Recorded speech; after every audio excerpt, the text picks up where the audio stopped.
Okay, we're good to go. All right. Thank you all for joining us on our very first webinar in our month-long series of webinars. This is Pre-Purchase Homeowner Support with George Myers. George has been an organizational development consultant with Habitat International, and he practically wrote the book on how to on the Family Services Manual. So we are very, very lucky to have him with us today, and you are now muted. We'll also be presenting our webinar on Thursday as well on post-purchase support. So let me know if you need any help getting that registered for that. Also, Sam is going to be muting your line once George gets started on his presentation, but if you have questions, there's a chat feature and a Q&A you are now feature. If you have unmuted. a question, you can write it down real quick there, and Sam will be able to ask or save your question, and George will be able to open up the lines at appropriate times to get your input and your questions. So if there's nothing else, let's get started. George, I really appreciate you being here, and please begin. Well, thank you, Amy, and hello, everybody. You are now muted. I'm honored, I guess, to be the first person out of the chute here this month, so we'll be getting going. I'm assuming that since you're all on mute that if you are having any difficulties seeing any of the slides or anything, you can chat into Sam, and hopefully we'll be able to figure that out. I've gone on to what's going to be slide number 3, so hopefully everybody's looking at the screen that just says the format for our call today. And we're going to just do a quick review of the basics. We're scheduled to go for an hour. So I don't want to spend too much time on, I'm assuming I've got some people with a lot of experience and knowledge already on the line, which is why I want you to assist with all the presentation and discussion that we'll have. I rarely like to be the total expert, because I think the real experience and solutions and ways things work are always, best found out of the field. And my years at Habitat International taught me that typically the solutions to situations and problems and working things out come up from the experience of the affiliates that are out there working with our families and home buyers. So anyways, we will spend a few minutes here on the basics. Then I really just sort of came up with a handful of common challenges and successful practices. So we'll review through some of that. There'll be a little bit of a wrap-up, and then we'll hopefully have a good chunk of the call for just questions and discussions. And again, usually that's a very rich time, and I want to make sure folks have a chance to talk. So that's what we're going to do. And this will be archived. I should mention that quickly. Amy's told me that we will be able to make this available afterwards, so both the recording and the slides will be available at least for a period of time, and she's the expert on that. I wanted to just talk again about, this is the pre-purchase section. We are going to defer questions and topics till January 8th which is Thursday, of course, for the post-purchase session, and hopefully a lot of you will be back on that call again. So again, the definition we're working with today is pre-purchase. This will be the period of time after the board approves an application where you've accepted a home buyer or a homeowner to be, or a homeowner in a repair program, up to the point where the house is completed, so right up to the point of where that house is done and you're dedicating the home. So that's what we're going to really focus on right now, and this should fill up the hour, no problem. I wanted to start again on our review section, just as I'm on to slide 5 on the Habitat International definition of homeowner support. You'll notice I'm using homeowner support rather than family support, and I have been in communication with some of the ODCs, and as you probably know, there is an ODC at Habitat International that just is working in this area right now. And one of the changes that's happening as they're reviewing and refreshing all of the affiliate operation manuals is this switch from the word family to homeowner. So that's something that, again, you're not going to be required, of course, to do this, but the feeling from, and this actually came out of some affiliates in Michigan that really started pushing for this, was the feeling was that this is really talking about people who own houses, whether we're building a brand new house for them or we're doing a Brush with Kindness or a repair project with them. We're still working with homeowners. And it also does get away from concerns that were being raised about people who either are not in traditional families or affiliates that are building for single people. And they don't have a family, or they're two adults and they don't have children. So some people were not feeling totally comfortable with the word family, so they're going to be migrating to homeowner support. The other thing, just to let you know what's going on, is they are doing, I know it's probably been a while, and some of you have been wondering when Habitat International will update those affiliate operation manuals. And what I learned just this morning was that they're in the final review processes, and these will be released at the national conference. So any of you that are at the national conference or soon thereafter, the updated manuals should be available then, which I think is great news. So there's a long diversion, but our definition here is in front of us: a set of programs and practices designed and administered by the local Habitat affiliates that provide homeowners with the procedures, support, and skills necessary for buying a Habitat home and becoming successful long-term homeowners. Family support programs, that should be homeowner support programs is what it will change to, include sweat equity, pre- and post-purchase education, mentorship, construction skills training, and more. So that's sort of the basic that we're going to work through. Some of you may have seen these types of principles before. As I go on to the next slide, is really talking about some of the evolution and changes that we've had in Habitat. We really are striving for partnership, not paternalism. We're, of course, very famous for our hand up, not a hand out, that we're not a charity. We are trying to break the cycle of poverty in Habitat, not maintain it. You're not punished, or there's no punitive work for getting ahead or earning more money or getting a raise or getting a new job or whatever. We really believe that this housing, of course, the housing we provide or the housing repair will help people exceed and escape the poverty. And this goes into empowering, not fostering dependence. And we're going to try and demonstrate and model what we feel a good home owner would be, not preach at people.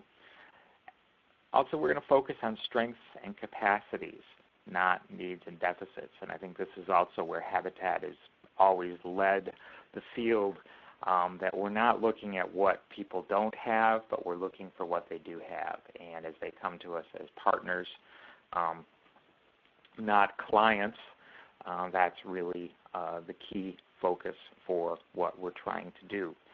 Some of the other ways we've evolved, as I just mentioned, we're moving from family to homeowner. We used to talk about family nurture, and probably some of you on the phone have been around long enough that you remember, or maybe you still do call it a family nurture program. And it was probably about 10 years ago that, again, as people talked and as affiliates talked to Habitat International, we changed to the idea of family support rather than nurturing, that was more of a partnership term.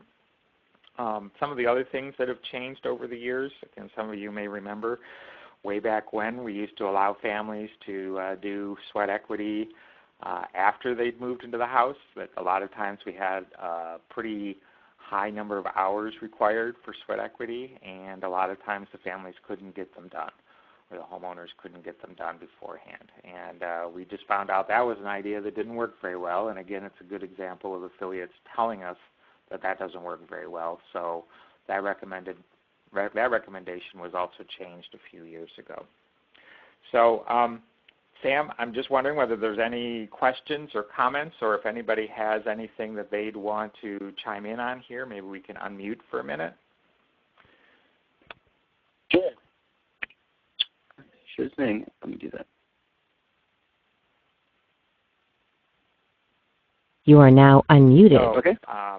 hopefully you've been unmuted now. Does anybody have any comments or things they'd like to offer up about sort of the way that they approach the basic principles of doing family support or homeowner support?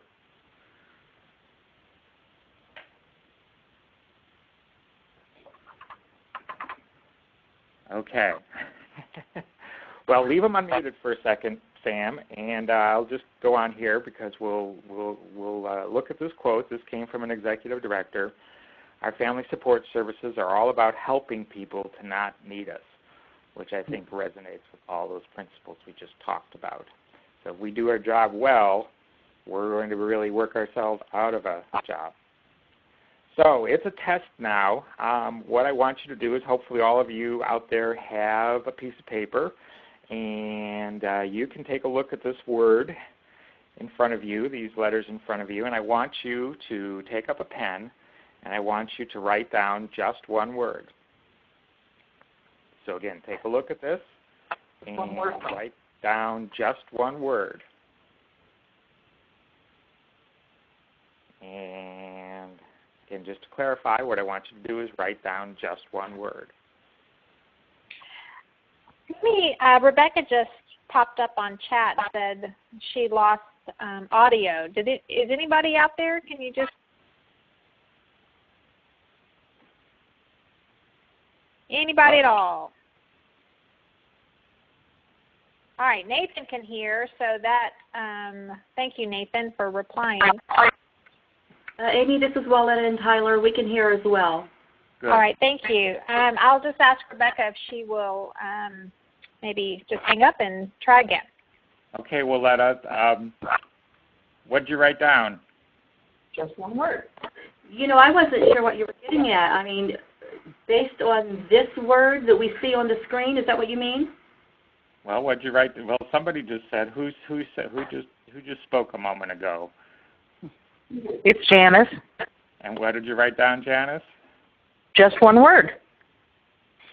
That's right. That's what I told you to do. So, Janice, did you just pay attention, or have you done this before?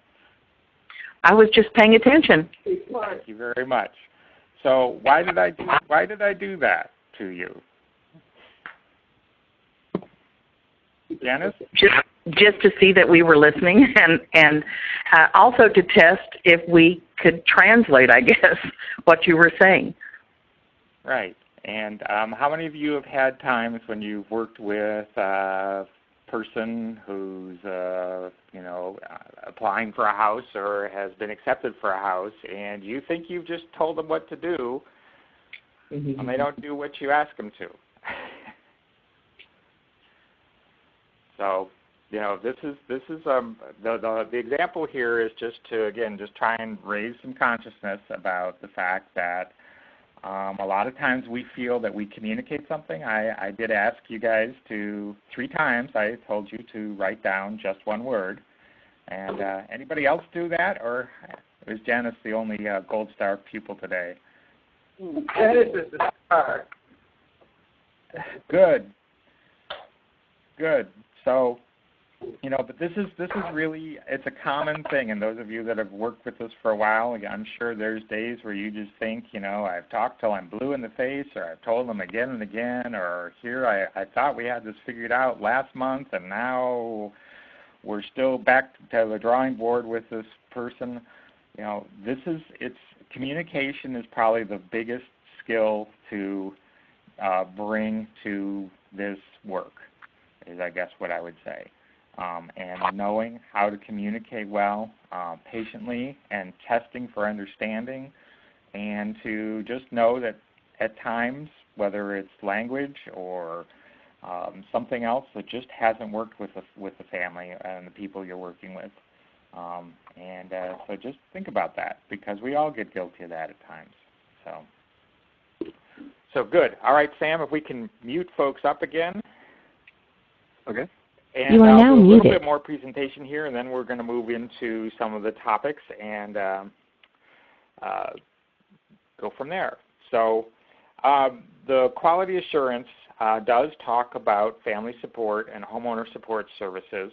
I went through the list from 2014, and of course, one of the bywords right now in the whole family services, homeowner services area of Habitat is things will change and things will continue to change. We are in a huge shift over the past few years.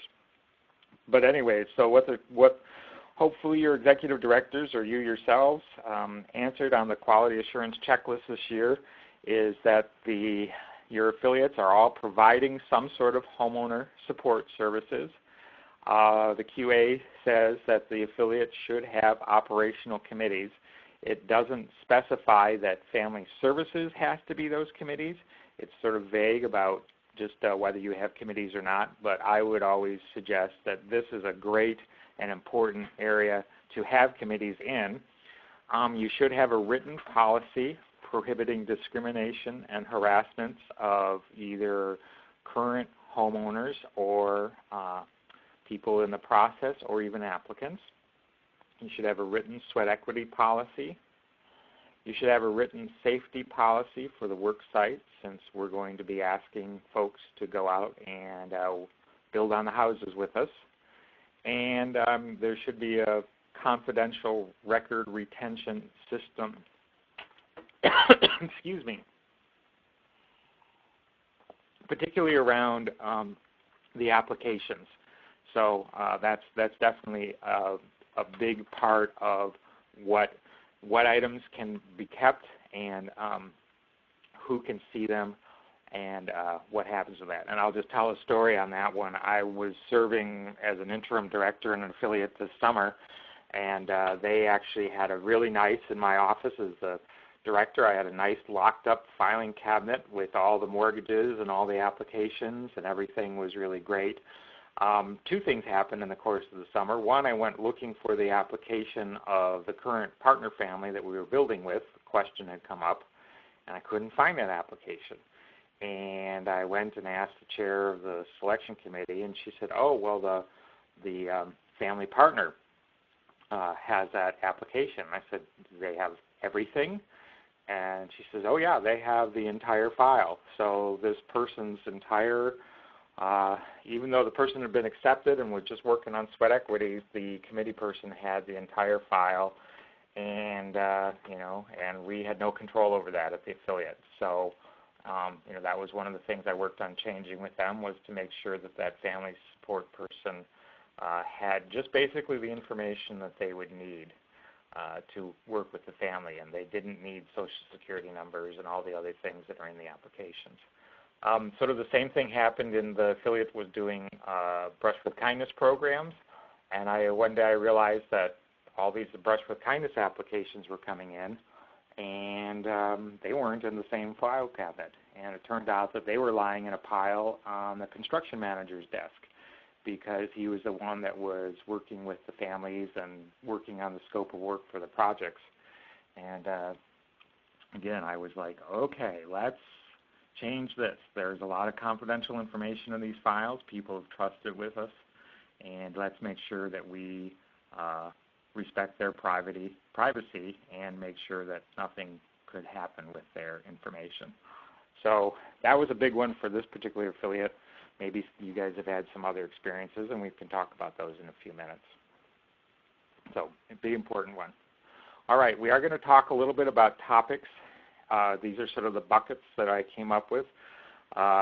Just to let we'll be sort of processing through these a little bit at a time. And Sam, I think what we'll do is we'll just unmute, or I'll check in with you whether there's any chat questions that have come up as we talk through these.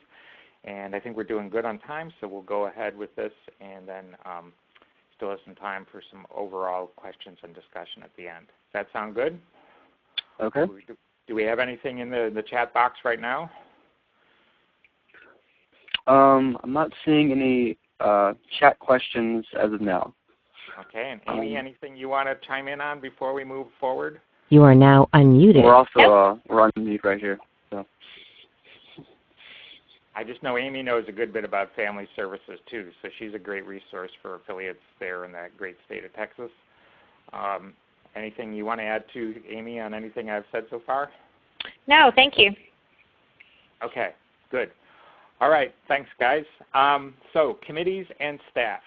One thing that I have seen in my years for Habitat, I first started working actually with Twin Cities You are now muted. in Minneapolis, St. Paul, Minnesota, and I was on their Family Support and Selection Committee back in about 1992, 93, and the committee was everything. There was one woman was working on staff.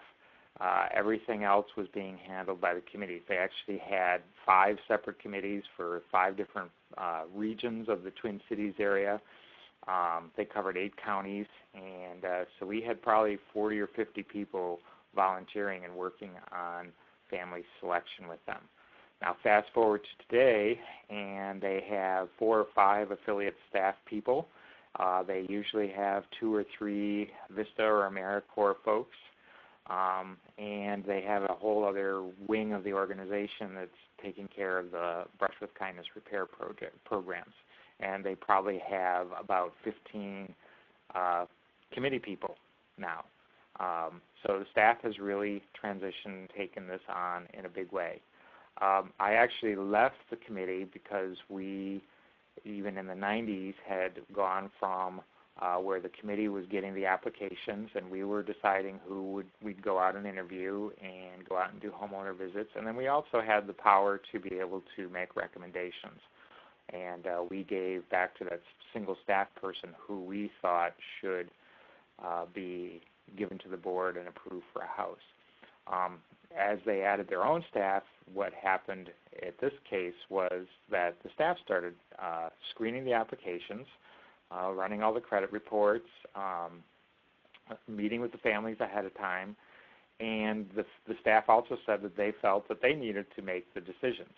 So the committee really became, in the mid-90s, that we went out and we did a homeowner visit. We were given a file and assigned to go out and do homeowner visits. And whereas that was still really satisfying, it was a big change, and they didn't need as many of us. And I bowed out at that point. I just really felt that, I was no longer needed as a volunteer and a committee person in the affiliate, and moved on.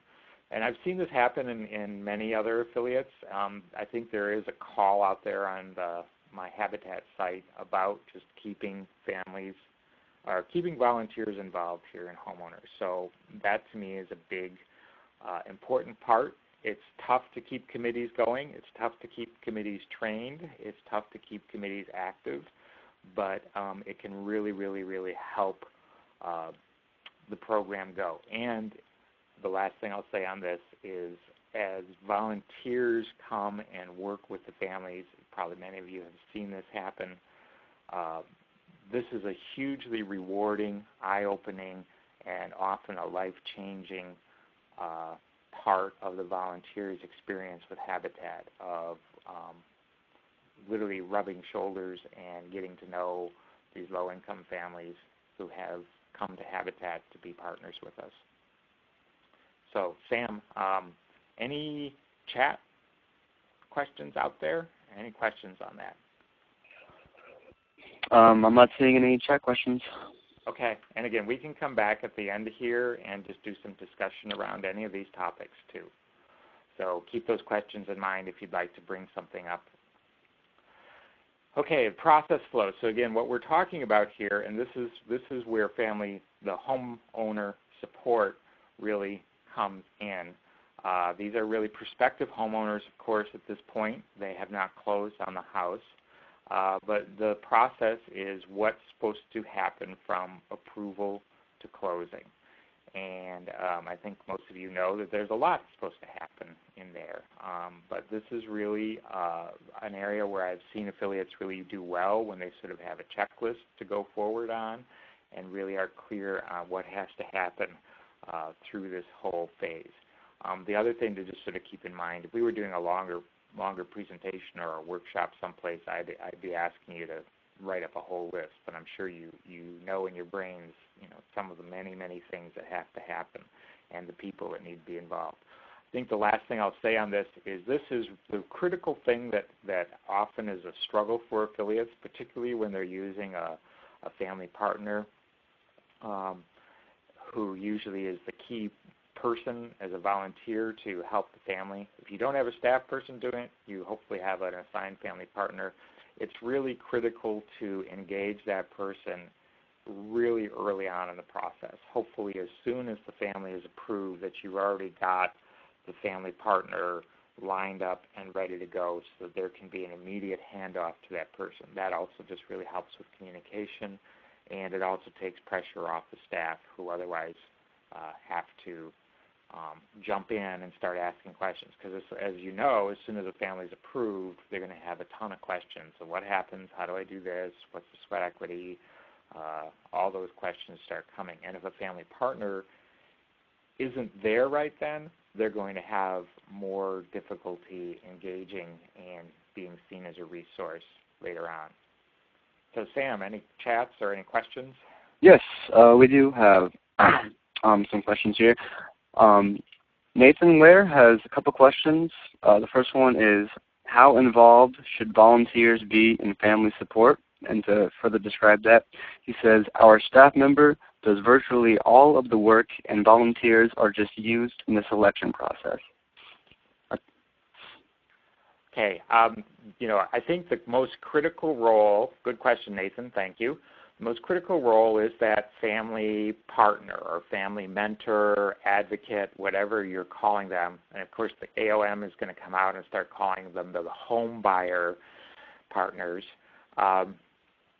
But that role is very often served by a volunteer and has also been done really effectively.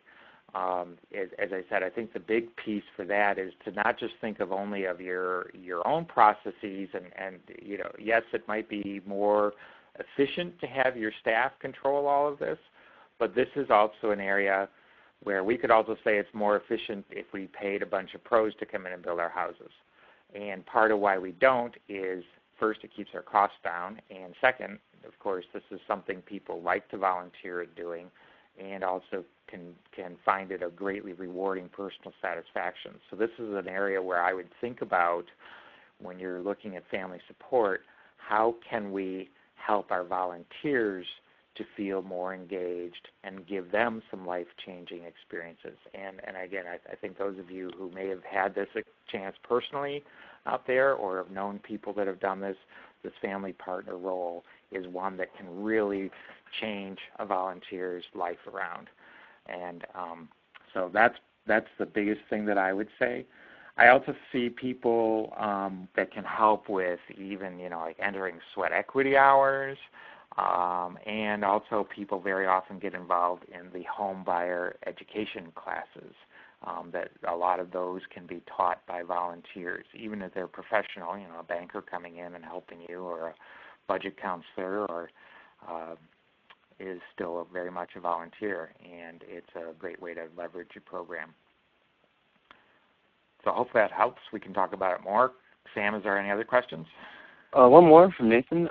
What support services are best to transition to have volunteers take on? Okay, well, I think I just covered those, but we can talk about maybe when we get to, well, actually, can we open our lines up? Is there anybody out there that has some other ways that they're using volunteers and just wants to identify You are now unmuted. and let us know how you're using volunteers? Okay, we're not muted.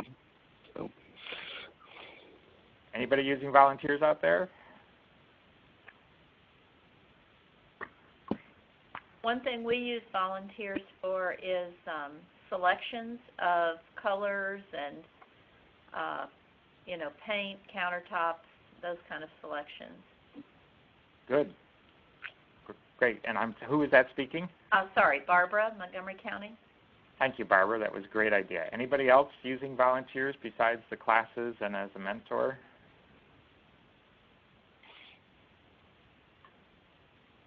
Okay. Well, that's a great one. I really like that, Barbara. So thanks. Okay, well, let's jump down then to sweat equity. So the first thing just to remind people of is Habitat International talks about 3 purposes of sweat equity. And those are building up pride in the ownership, of the home that they are building. They also say that this should be a way for the family to interact and engage with volunteers. Again, we typically think about that means people on the construction site or people. You are now muted. But again, the family partner piece is really critical too. I've seen a lot of times where families will send a prospective home buyer out to cut the grass on the lot or maintain some lots around town. And if they're out there all by themselves with that lawnmower, they're not interacting with anyone else. And so, that's again where if there's a way to do that as a part of a larger volunteer activity, that's great. So the third purpose of Sweat Equity is to teach skills and impart skills. I think the gold standard for folks that are using families really well in their process is literally that family is engaged and on the site or able to be on the site from the day that you're digging the hole in the ground. The first day you've got volunteers at the site really should be the first day that a family should be on the site. And at least that opportunity is there for them. Of course, they may not make every single moment of every single thing that happens, but if they can have an understanding of what's going on before the drywall gets in and the roof gets on and all the other stages, they'll have a much better understanding and appreciation of what goes into building a house. And they'll pick up some very valuable skills. So, as we all do when we build on the house. And just a reminder, back to the quality assurance, Sweat Equity, you are required to have a minimum of 200 hours of Sweat Equity, and for each family. The recommendation is usually out there to not go over about 500 hours, but I don't believe that they have a hard ceiling on that. And at least 100 hours need to be done on construction, which again is going to feed back into that idea that we want them to learn skills, take pride in their house, and interact with their volunteers. So those are critical things to think about. And I know probably a lot of you are using people around the office and in the restores, and that's great. It's another way to build some skills up. But I think, remember, the primary thing we want to do is have people at the work site as much as possible. So any chats come up on that one, Sam? And again, we can talk about this more later, too. Yes. Rebecca Logan asks, is there a Sweat Equity minimum requirement for ABWK? There is not. But there should really be some way of engaging the family. And again, I'll tell a story of one time when I was out with a team and we were working on, there were 15, 20 of us working on this gentleman's house. And I think it was their second or third day they were out there, and I was doing this really nasty job. I was cleaning this squirrel's nest out of where the squirrel had chewed in through the second story, and it was not a lot of fun. And anyways, we never saw the gentleman of the house until about mid-morning, and he came out of the house, and he came out, and he says, "Hey, I want to thank you all for really doing this work. God bless you all." And he got in his car, and he drove away. And that was all we saw of him all day. And I literally stood there and sort of questioned why I was helping out. So that affiliate, I think, did realize that they weren't getting any engagement, and even though there's not a minimum, there needs to be some way that the family's involved and present as they are able. I mean, as I looked at this guy drive away in his pickup truck, I was really wondering exactly why I was cleaning out his squirrel's nest for him and why he wasn't up there on the ladder helping out. So then there was a lot more work going on that day. I mean, there was a big project, but like I say, we did not feel that he had engaged at all, so it is a real vital piece of that partnership in Brush with Kindness. Okay, enough lecturing. Any other chats there, Sam? I don't see any more questions. Okay. So we'll jump on home buyer education. Again, the current affiliate operations manual, and I don't think it's going to change, has a pretty good list of courses and things, and we can probably talk about a few of those. But this, again, is really a critical piece of how you, and it's something that didn't used to happen. This is also one of those evolutionary things. We used to think that just bringing people out to the work site and have them do 500, 700 hours of sweat equity, and that was going to be fine. And we've now learned that particularly in the financial areas, the budgeting, money management, some of you may be even using Dave Ramsey courses. There's a whole variety of things that affiliates are doing. There's not a prescribed piece, but it is recommended that there be hours given to doing the classes and making sure that that's a formalized part of your program, whether you're doing them with internal staff and people or whether you're using volunteers or maybe even another partner agency around town. Any chats on that one? I don't see any. Okay, thanks, Sam. So we'll go on to You are the now last unmuted. list here, and then we'll finish up on some things. Matching to a house, again, I think if we had a conversation, if we had you all in a room, we'd have You are now muted. Everybody does it a little bit differently.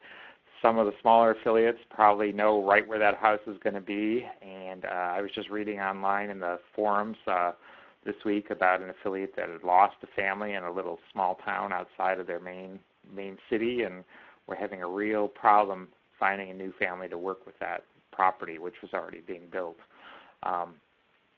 And others of you probably have sort of a tiered structure where you are building a bunch of houses and you may not know which family is going to be assigned to that house until you get along. So that's really, it's a capacity issue of how that works out. Deselection. Okay, well, Sam, any questions on that one pop up? I don't see any. Deselection. This is, of course, that not everybody is going to make it through the program. I just want to remind you on the principles of this one.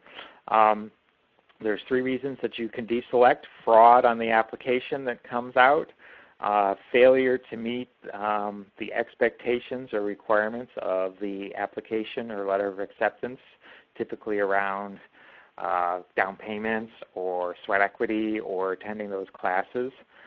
The other one is a change in financial condition, and it has to be, according to Habitat International, has to be a negative change and a change that's probably going to be permanent, that would reduce their income to such a level that there's just no way that they're going to be able to afford a house. And this doesn't mean, again, I lost my job, I'm looking for a job right now, and you immediately deselect them. It means somebody that, has maybe searched for work for 6 months, 9 months, maybe even longer before you give up on them, or else there just is another change and something that's happened from the qualification income that's just so negative. I literally have worked with affiliates who call me up and say our partner family just was on TV because they just won $250,000 on the lottery, and the board wants to deselect them. And the answer to that is no, we can't. Sometimes those families will pull out. Usually those families will pull out, but it's not up to us to deselect someone who has been approved. They can decide they're going to go get a better house, or they can decide to give away the $250,000. It's not our call. The last one for deselection is if somebody does pop up on the sexual offender database. And I know some of you may be checking that periodically. Some of you may only check it at selection, but that would be a reason to also deselect someone. The family partners or mentors, I think we actually covered that one pretty well. Sam, is there any chats coming up on any of these? I don't see any. Okay, good. Just one last note on the deselection. I'm just looking at my notes here. If you are ever at the point of where you are deselecting someone, please, please, please work with your local attorney to make sure you've really come through that well.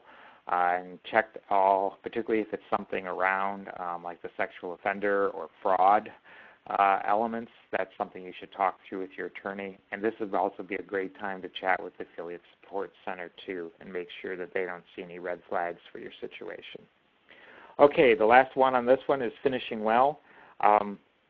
This is where, we want to make sure that our side of the bargain is completely done as much as possible, that when we say the house is complete, that the house is really complete, that there's hopefully grass growing and trees planted if you do that.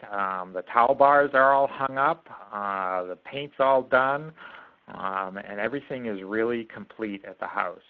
We want to, even though there may be some warranty issues, doing a final walkthrough and punch list of the family before the dedication is really critical. It's a great time to also just confirm where all their owner's manuals are and some systems operations. We all have probably heard the stories of the family that didn't know that they had an air conditioning system in their house because nobody had ever explained how to run that. And that's unfortunately happened.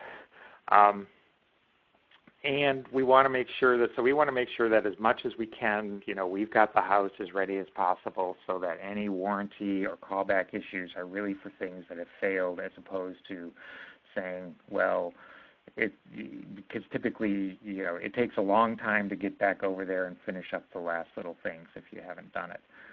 We also want to try and dedicate before we close so that the house is actually still owned by the affiliate and the family has not moved in. So typically it's that punch list, then dedication, celebration, and then the closing occurs after that, which of course then moves us into post-purchase support. Sam, anything come up? Nope. Okay. So we're almost to the point here, neighborhood revitalization. I'd like to just think about, what differences might occur if you do a rehab or recycle house. You can save this for a bit of a discussion afterwards. I know I'm working with an affiliate right now that they're doing a bunch of recycles, and there's a lot of people just don't think that's a good idea, that they're really worried that, even though that roof's supposed to have 20 years left on it, the houses they're putting up now have got 40-year roofs. So how do you tear that roof off or not, or how do you take care of that? And as we've already talked about, there's probably the need, depending on how deep a project or long a project you're doing in NR, for some education perhaps, some budgeting, and I appreciate the question earlier that, sweat equity should still be in there. So tools for success. Communication, and to me, in this phase of our relationship and partnership, it just really is most important. I would really encourage you to build your skills up in listening and active listening. This is basic human psychology to some extent. I also want you to really think about celebration, that this is a huge life-changing event for the families, and really do your dedication as well.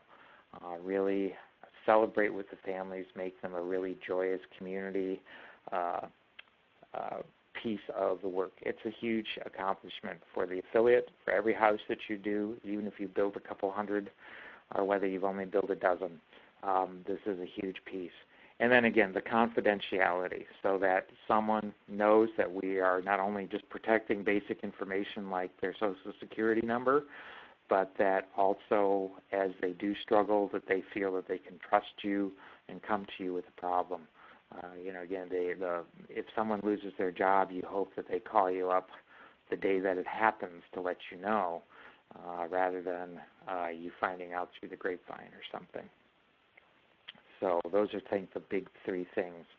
If you haven't got them, get some written policies, house descriptions, design, option lists, sweat equity. Make sure you've got a good tracking system, very clear policy. Again, the affiliate that I worked with in the Twin Cities, one of the things the staff did is we went from a one-page sweat equity policy to 5 pages. And it became pretty onerous to try and explain sweat equity to the family. They'd have dialed that way back, but we literally sat there. And the calculations for sweat equity based on how many kids, how old are the kids, how many adults, are there any other adults. There were times when I sat there with a family at a home buying visit or a home visit, and they would say how many sweat equity hours, and I'd have to say, I don't know. I don't know how they're calculating it anymore. So hopefully you can get those things clear and simple and straightforward and be able to communicate those with the families, the home buyers.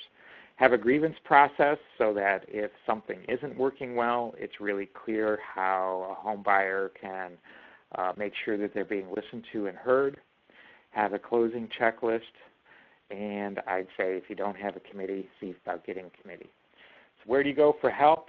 Affiliate Support Center, Habitat Texas, your neighboring affiliates, My Habitat, those would be the best things. I'm going to close here just with this principal quote from Millard Fuller. Sam, would you read that aloud for me, just so they don't have to keep hearing me? Sure thing. Habitat for Humanity is about partnership. Our principal partnership, of course, is with God. We feel called to this ministry, and we seek guidance from above in everything we do. One of the most important partnerships we have in Habitat for Humanity is with homeowner families. These folks are not our customers, clients, patients, or our objects of concern because they are less fortunate. Rather, these people are our partners, and we take that partnership very, very seriously. Thank you, Sam. So with that, I'm going to shut up, and if we can unmute the lines, I'd really like to just, if there's any questions. You are now unmuted. Let's start out with those, please. And again, if you can identify who you are and where you're from, and that would be very helpful. The line is open. So. Hello. Hi. Yeah, this is Sheldon from Montgomery County Habitat. And Hi. I do have a question on the deselection part. Okay. Because, so how should we react on some circumstance changes for the current families? So, for instance, if we have a family approved to the program and they are already in the process of earning the sweat equity hours, but how should we react if they come to us and ask if they can if she can get her little brother live with her in the house later? Okay, so they've already been approved, and now they're asking to add a little brother. Is this a child? Are they under 18? Yes, it's a child under 16. Okay, 16. And would this mean that you'd have to change, like you'd have to build another whole bedroom, or would they be able to fit in one of the current bedrooms? Yes, probably we will need to change the bedroom. Yeah. Okay, so you'd have to that family won't fit in the house anymore. Mm-hmm. So I'm going to turn this out to the experts out there. What anybody have that happen? And I'm curious what you did.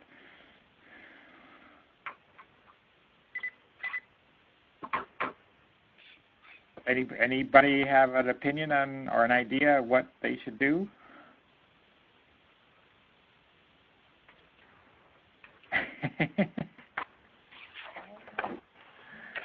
Okay, any best guesses on what they should do? I just don't want to play the expert here all the time. So any guesses on what would you do in your affiliate? Let's put it that way.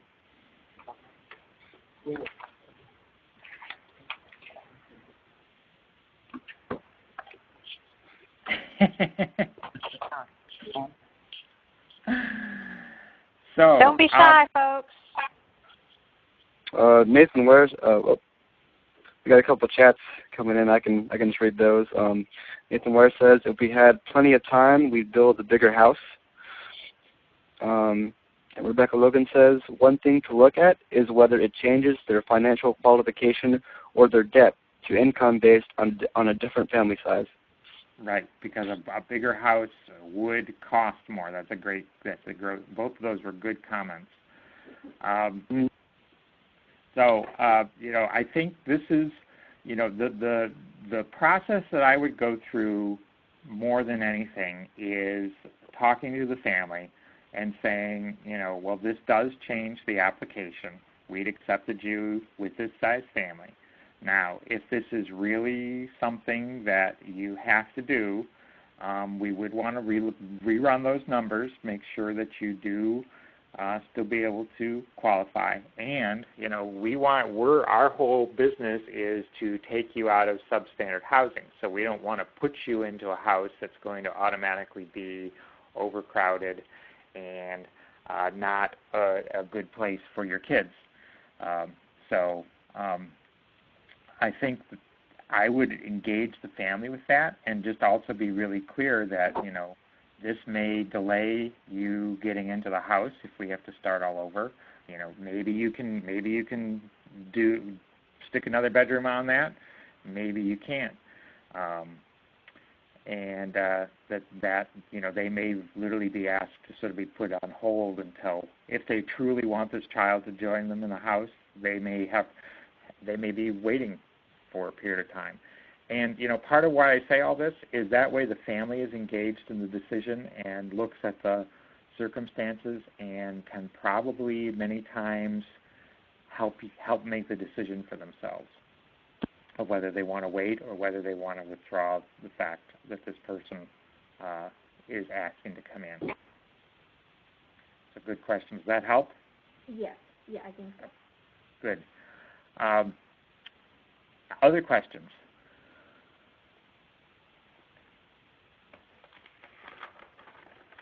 So I'm going to flip that one around that we just had. We just heard it was a 16-year-old. Probably some of you have qualified a single woman with some children. And again, I'll tell the story of, you know, when I was working as affiliate support manager. I remember one day I got 2 phone calls from affiliates, and one affiliate called up and said, we just closed on a house, and the next weekend so-and-so moved her boyfriend in, and now her boyfriend's living in the house with her, and we didn't qualify him, we don't know anything about him, and we feel like she misled us that he was going to be living in the house with her. So they were all upset about that. 2 hours later, I got another phone call where the affiliate said, our homeowner just came and announced that she fell in love and she got engaged over Christmas. And she's going to get married, and she wants to know now, since we're building her house, what we do about her fiancé, who she is telling us she wants to live in the house with her and her kids. So, what do we do in those situations? I'm sure some of you have faced those. What have you done in the past?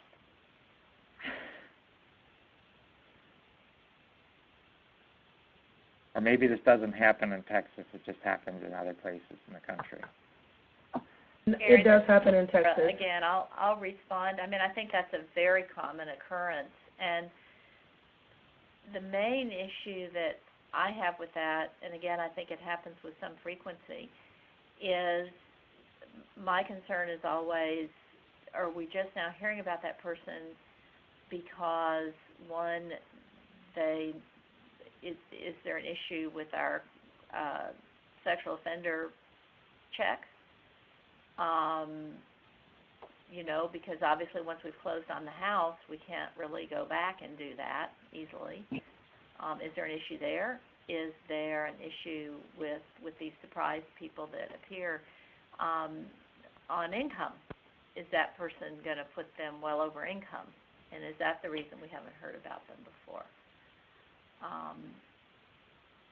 Typically, I'm not sure once you've closed on the house, I don't know that there's really anything that you can do at that point. But right. It is troublesome for particularly for those 2 reasons, I think. Right. So I think people were more upset that this woman, in my experience, that this woman had fallen in love and she was being open about it. She was getting trust in the affiliate and coming forward and saying, here's what happened to me. And, you know, are we going to say, no, you can't get married. You can't fall in love. No, I mean, I think that's a good thing if she's coming forward and being honest. Right. We'd certainly be happy to work with that situation. I think where it becomes troubling is if when you don't learn about it, and the first example you gave, move-in day comes and you've closed on the house and move-in day comes and here comes somebody that maybe others in the neighborhood are reporting back to you is a problem. Right. And you realize that they were specifically they knew it was going to be a problem. The homeowner knew it was going to be a problem as well, which is why we didn't learn about that person until after they moved in. I think that's the one I have trouble with. Yeah. And typically this should all go back to that application and selection process, and hopefully you're building a level of trust and honesty that you feel like you really do know this this potential family. Well, we've had it happen both ways. Like when the person comes to you and they're honest about it, that's great. You can work with that. Mm-hmm. So, okay, good. Well, we're almost up to 1 o'clock here. Any other comments or questions?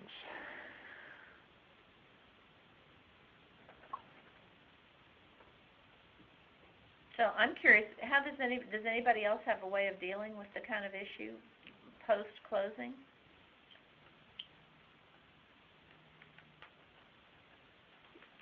Must never happen anywhere else. I guess not.